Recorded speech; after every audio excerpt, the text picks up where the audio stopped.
حکیم لقمان کے بتائے ہوئے بالوں سے عورت کی پہچان۔ جس عورت کے ٹانگوں پر بال ہوں وہ لڑکی جنم دیتی ہے۔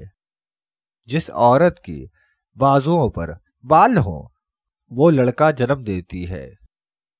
جس عورت کے پاؤں کے انگوٹھے پر بال ہوں وہ جڑواں بچے دیتی ہے۔ جس عورت کے کانوں پر بال ہوں، جس عورت کے پچھواڑے پر بال ہوں وہ معذور بچے دیتی ہے۔ جس عورت کی چھاتی پر بال ہوں وہ بچہ جنم نہیں دے پاتی۔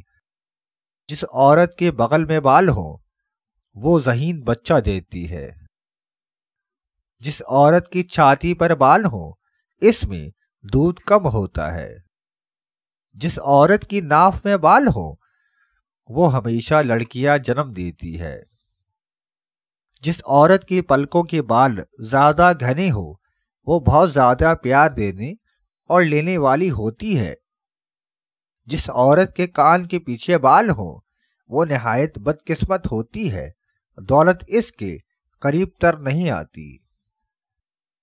جس عورت کے بال لمبے نہ ہوں وہ اپنے شوہر کو بادشاہ سے فقیر بنا دیتی ہے۔ جس عورت کی شرمگاہ پر زیادہ بال آتے ہوں اس میں شہوت